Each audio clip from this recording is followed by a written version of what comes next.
नीम करोली बाबा के चमत्कार से बच गई सैनिक की जान।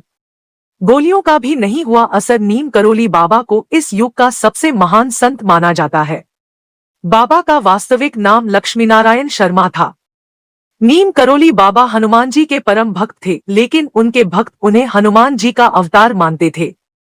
नीम करोली बाबा के जीवन से जुड़े कई चमत्कारी किस्से सुनने को मिलते हैं, जिसे लेकर बाबा देश विदेश तक खूब प्रसिद्ध हैं। इतना ही, बाबा के चमत्कारी किस्सों पर किताब भी लिखी गई है, जिसका नाम है मिरेकल ऑफ लव। इस किताब में बाबा के चमत्कारों के कई किस्से बताए गए हैं। इस किताब में बाबा के बुलेट प्रूफ कंबल से जुड़ी एक घटना का भी जिक्र मिलता है। नीम करोली बाबा के बुलेट प्रूफ कंबल की कहानी। नीम करोली बाबा हमेशा ही कंबल ओढ़ा करते थे।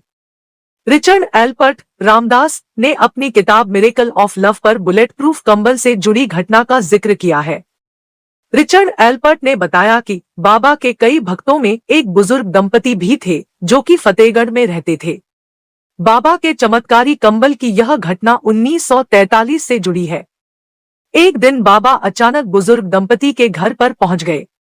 इसके बाद बाबा ने कहा कि वह रात में यहीं रुकेंगे। बाबा की बात सुनकर बुजुर्ग दंपति भक्त को बहुत खुशी हुई, लेकिन बुजुर्ग दंपति गरीब थे और वे सोचने लगे कि अगर बाबा रुके तो सत्कार और सेवा के लिए उनके पास कुछ नहीं है। दंपति के पास उस समय जो कुछ भी पर्याप्त था, उन्होंने उस समय बाबा को दिया और उनका सत्कार किया। भोजन के बाद उन्होंने बाबा को सोने के लिए एक चारपाई और ओढ़ने के लिए कंबल दी, जिसे ओढ़कर बाबा सो गए। इसके बाद बुजुर्ग दंपति भी बाबा के चारपाई के पास ही सो गए। बाबा कंबल ओढ़कर सो रहे थे और ऐसे करा रहे थे जैसे उन्हें कोई मार रहा है। दंपति सोचने लगे कि बाबा को आखिर क्या हो गया। जैसे तैसे रात बीती और सुबह हो गई। बाबा ने सुबह चादर लपेटकर बुजुर्ग दंपति को दे दी और कहा कि इसे गंगा में प्रवाहित कर देना, लेकिन इसे खोलकर नहीं देखना वरना मुसीबत में फंस सकते हो। बाबा ने यह भी कहा कि आप चिंता न करें, आपका बेटा महीने भर के भीतर लौट आएगा। दंपति भी बाबा की कही बातों का पालन करते चादर को गंगा में प्रवाहित करने के लिए ले जा रहे थे। चादर लेकर जाते समय दंपति को ऐसा महसूस किया हुआ कि चादर में कुछ लोहे जैसा सामान है, लेकिन बाबा ने तो खाली चादर दी थी। बाबा ने चादर खोलने को मना किया था, इसलिए दंपति ने बिना उसे खोले वैसे ही नदी में प्रवाहित कर दिया।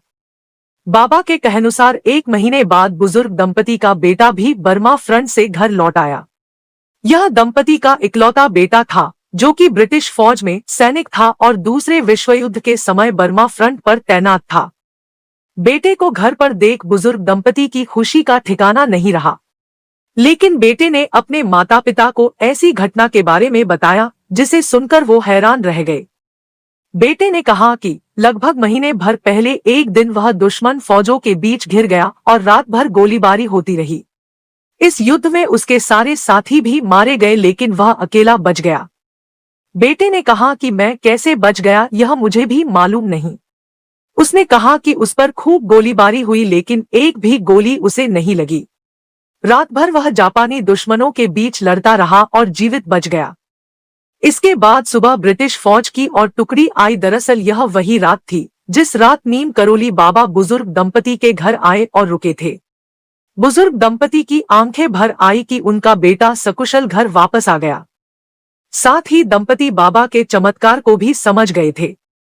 यही कारण है कि अपनी किताब मिरेकल ऑफ लव में रिचर्ड एल्पर्ट ने इस कंबल को बुलेट प्रूफ कंबल कहा है। आज भी कैंची धाम स्थित मंदिर में बाबा के भक्त कंबल चढ़ाते हैं। बाबा खुद भी हमेशा कंबल ओढ़ा करते थे। जय बाबा नीम करोली। जय श्री राम। जय बजरंग बली।